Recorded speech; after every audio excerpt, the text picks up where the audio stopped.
บ่ได้พอยังบ่มียังบ่มีหนึ่งสิมังสองเล็กขุดคุมจะหาก็ได้แต่เสานี้เอาเสาไม้ตัดศอกเตะบ้านไปทาตัดเอาใหญ่บ่เสาสำคัญเลยพอเถอะโอ้แต่ว่าทั้งเฮ็ดได้ทั้งเป็นมุ้งแล้วเป็นมุ้งบ่โค้งไว้โค้งไว้เสากับเสาเตะเสา8เสาราคาราคาสั้นเฮ็ดใหม่ได้เนาะส่วนลงมาราคาสั้นคือเขาเห็นกับเพลงอะไรเนาะแต่ว่ามีแบบแล้วมันบ่เดี๋ยวยังไม่ได้เขียนในส่งก็เขียนส่งแบบส่งต้องแบบส่งฝากโลกแต่งบที่ว่าเห็นมันตกอยู่ในมันเท่าไหร่กะไปเซนกระปุก100,000 บาทโอ้โหเอาวัดได้นั่นแล้วจะว่าประตู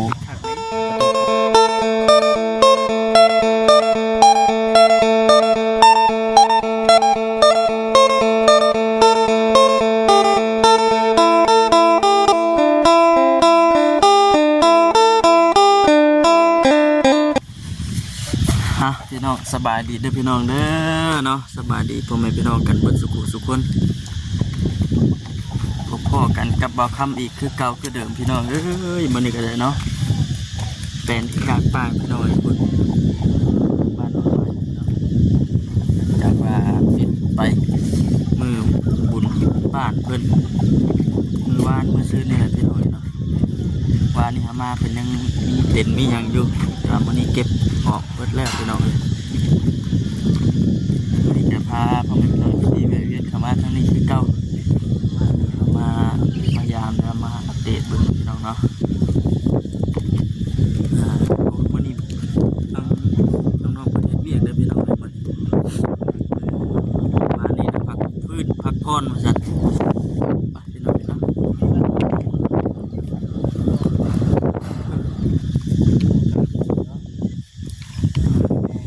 สบายดีเด้อคิดว่าสิบ่มาน้ำเลยฮะคิดว่าสิบ่มาน้ำเลย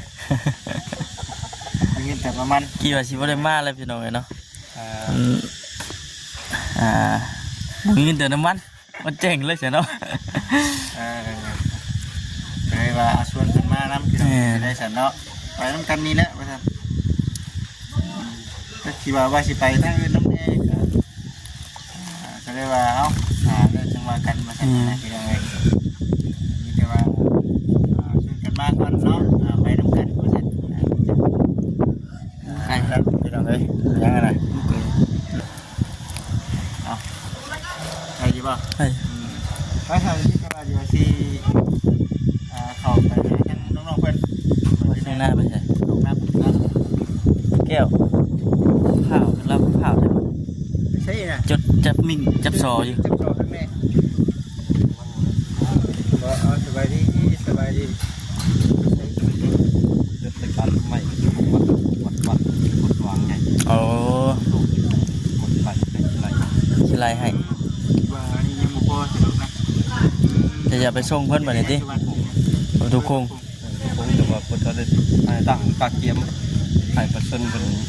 เป็นผู้ขับไม่ว่าเคลื่อนว่าอย่างก็แบบระดมทึนแต่ละครอบครัว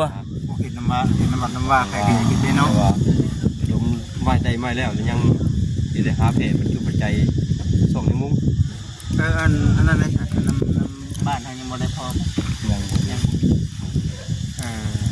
ยังบ่มีหนึ่งสิมังสองเล็กขุดคุมจะหาก็ได้แต่เสานี้เอาเสาไม้ตัดศอกเตะบ้านไปทาตัดเอาใหญ่บ่เสาสำคัญเลยพอเถอะโอ้แต่ว่าทั้งเฮ็ดได้ทั้งเป็นมุ้งแล้วเป็นมุ้งบ่โค้งไว้เสากับเสาเตะเสา8เสาราคาราคาสั้นเห็นใหม่ได้เนาะส่วนลงมาราคาสั้นคือเขาเห็นกับเพลงอะไรเนาะแต่ว่ามีแบบแล้วมันบ่เดี๋ยวยังไม่ได้เขียนในส่งก็เขียนส่งแบบส่งต้องแบบส่งฝากโลกแต่งบที่ว่าเห็นมันตกอยู่ในมันเท่าไหร่กะไปเซนกระปุก100,000 บาทโอ้โหเอาวัดได้นั่นแล้วจะว่าประตูโค้งทางเขาออกโอ้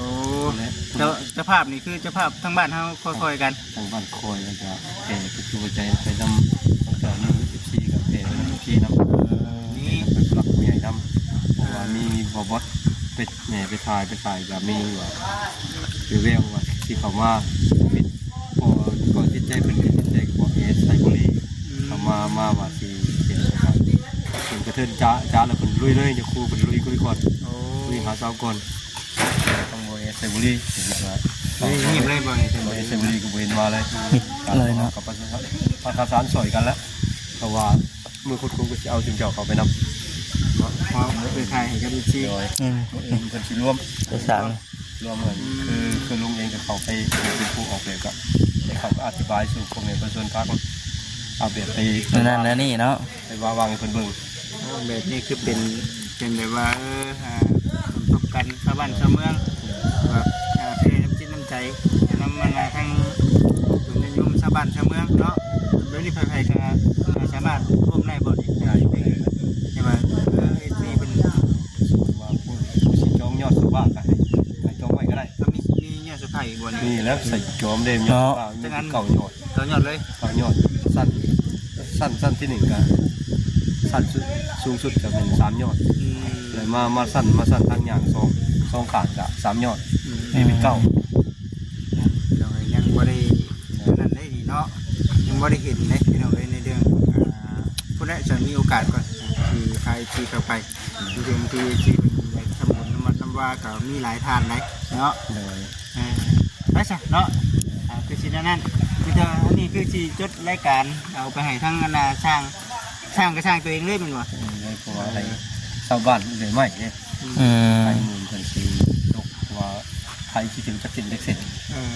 อะไร9 หน่วยมีตกเสร็จแต่หน่วยแต่ดูกันอันนี้ระดับนี้คือเพื่อนหนึ่งเท่าไหร่ก็ตกเป็น10เลย10มา10ไปกับจ้างคนเลยก็เลยไปเลยเองก็สุดแล้วแต่เอาน้ำเจ้าเพื่อนอันนี้เส้นอยู่ดิเล่นหาไล่เล่นร้อยไม่ตกตะไลกะหารกันครอบครัวเลยครับตกใส่สูงเลือดถึง5 เซนกับเจ้าชีจ้างคนเลยสุดแล้วแต่เจ้าชีเอาเงินไปซื้อเอาสุดแล้วแต่เจ้าเอาแล้วถือผู้บ่มีได้สินี่ก็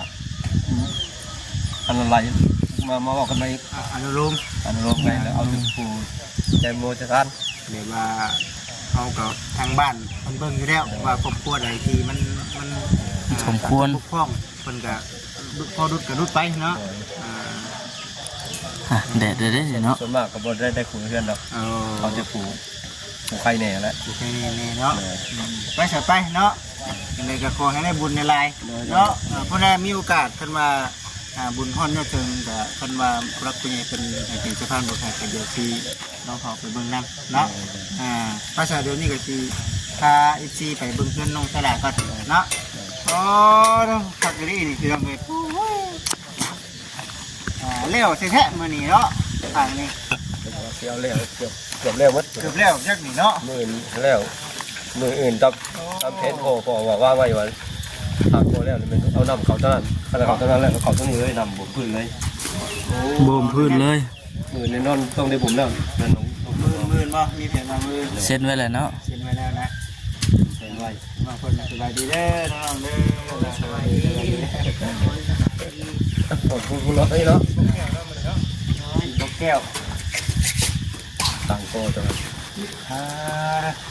เข้ามาเลยมาพี่น้องชีตะปูได้นี่เนาะไม่ใช่ดิงานขังเนาะงานทันทีเนาะทำหมักเลยที่สิมีแห้งเงินดิอย่างไม่ได้สบายดีนะบัสสุขเอาสบายดีคือเก่าเสียงเลยใส่โก้ห้องสบายดีเด้อเนาะเอาชมเพิ่นได้บ่ชมมาเนี่ยทำว่าก้าวแฉเดียวอยู่ใส่ได้ครับนี่เนา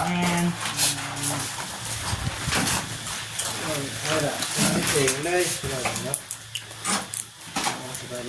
หายห่วงแล้วว่าน้องจ้อยกับน้องเสือทองเลยเห็นว่าเนาะ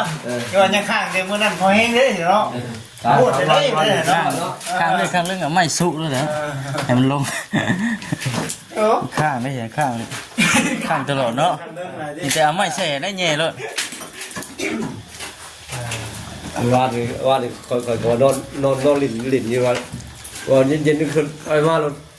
เสียบแล้ว เกือบทุกรอบว่าโอ้ยแขกได้เท่า จบเองก็จบก็ปิดการแล้วยอดแล้ว แน่ งานให้ชัดเนาะ เนาะ เนี่ยวันนี้เนาะ นี่ แล้วเนาะแล้วตัวนี้ก็เอาน้ำเข้าพร้อมกันเลยติ พี่น้องก็คือมันมาแบบเดียวดูตั้งแต่แรกหลากสายสองมาสุดนี้ตัวนี้ขับเสาตัวนี้ขับแรงบุ่มเลย เดียวได้เนาะ มันว่าเท่แล้วเนาะ วันนี้คือสิกันแล้วเนาะแล้วเนาะเพื่อนนี่แล้วต้องรอถ่ายมันแข็งอีกคืนมันเนาะคุณได้ สายคนส่ง เอ้ามันต้องอยู่ สายคนส่ง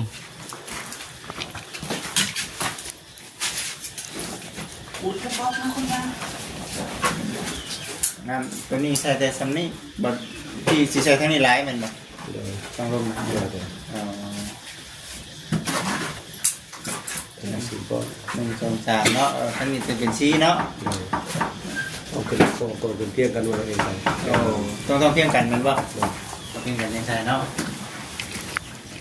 นี่เป็นดินแห้งได้เนาะ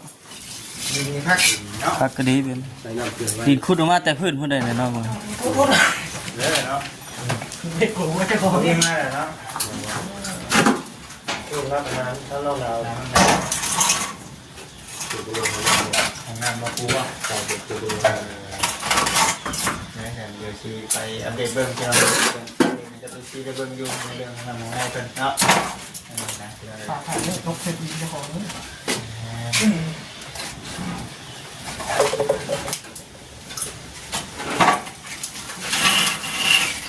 ขอดเพิ่มให้ก็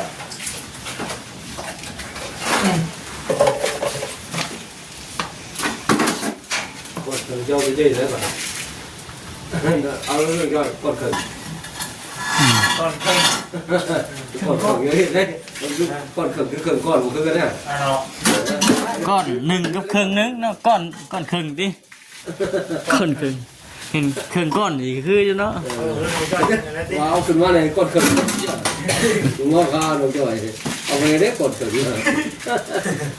ก้อนนึงครึ่งนึงได้แล้วคือยังไงเนาะลงใช่คือลงนี่เนาะตัวอยู่ เอาเนื้อผ่าครับวะ เราเดินหา นาเดือน5 เดือน4เดือน5 เนาะใช่ได้นี่แหละตอนนั้นเราจมมันห่อนจมเนาะหนาวให้เรื่อยๆไปกัน พอดีอะสับ จมดิพอดีว่าแบบนี้ พอดีสั่ง เดี๋ยว อย่าเรียกนะพอดี ถึงน้ำเนาะคำห่อนนะเนาะนั่นบ่กินแต่น้ำอีก โอ้ย ก็ขึ้นชุมๆเพียงใกล้ช่อสังกะสีกับห่อนมันง่ายเลยเนาะ ให้บุกให้ข้ามหนึ่งบาทเลยนะ ใกล้สังกะสีว่าซั่น เห็นเรียกมันซ้ำนี่พอดีเนาะขึ้นเป็นหนาวเลย มันกำลังตั้งกุ๊กแก้วขนาดนั้น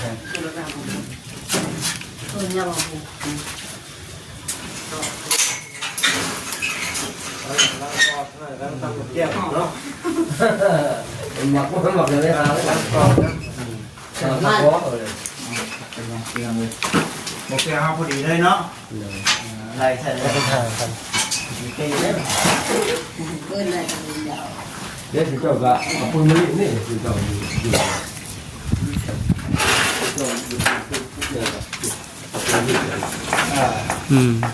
ได้เงินได้อีกเนาะ ปีตัวละสวยปีละ ดีนะกลัวป่ะโอเคมันกลัวป่ะโอเคอะไรป่ะ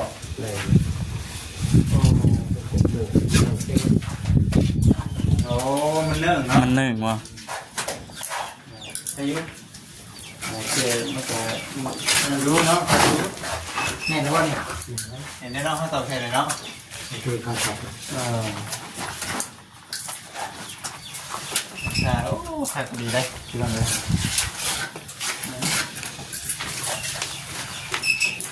เ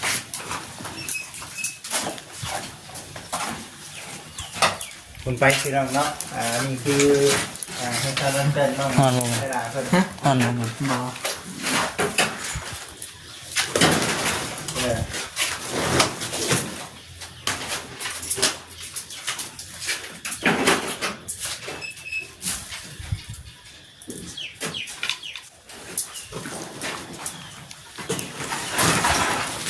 ต่อไปก็จะเป็นเรื่องอันนี้ต้องได้บ่ปั๊บก็ได้มั้งน้องๆเราพอดีเด้อนี่เนาะเอามาใส่รถนี่เนาะ ใส่เลย น้ำใส่ในกระยุบลุงเติบอยู่ คือบ้านน้องสีทองนี่คือบ่ได้นั่นแล้วเนาะคือเอาน้ำใส่รถน่ะเนาะน้องเพิ่นปั๊บไปดิ ภาพอะไร ปั๊บเลยปั๊บเอา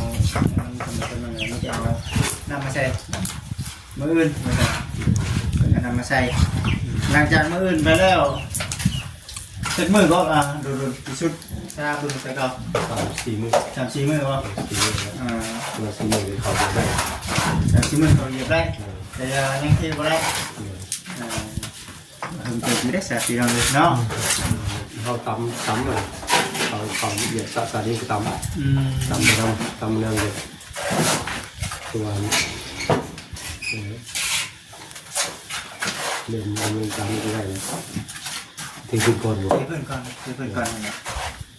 มันจะต้องอยู่ในขั้นตอนเทพื้นเรื่องเห็นปะ เลย ตัวเรื่องที่ชื่อเขาว่าแล้วคือเขาบุกซึ่งมีว่าบุกเนาะสีแม่ตัวละบ้างเนาะมีใจมันปะ เลย เห็นปะ สังเกต เกือบบกหล่นที่ว่าก็ปกรถ คือเวลาเขาบุกสมมติว่าปูนมันต้มแล้วเขาจะปูนสบายไหมเนาะนี่เรียกว่าต้มแล้วมันปูนเริ่มผิดแล้วมันบุกเป็นคนเนาะ ว่างไหนคนที่กุ้ง บังได้เนาะ หัวฉุ่มเยอะเลยเนาะปกเลยหัวฉุ่มเยอะ แล้วเนาะโอ้ล้มเป็นหัวเนี่ยสิเราเลยเนาะล้มเป็นเนาะวุดลงไปเลยยังนั่นเนาะนี่เนาะของยังบริทาเลยสีรองพื้นยังมันทันทาเนาะสีรองพื้นกับเบิดสีไฟในกับเบิด ไปพี่น้องน้องมิเตอร์จบคลิปกันด้วยพี่น้องเด้อไปถึงลาพี่ลาน้องไปก่อนจะได้กับขอบคุณหลายๆพี่น้องเนาะขี่กันเบิดสุขคนพี่น้องเนาะพบกันคลิปหน้าคลิปใหม่พี่น้องสบายดี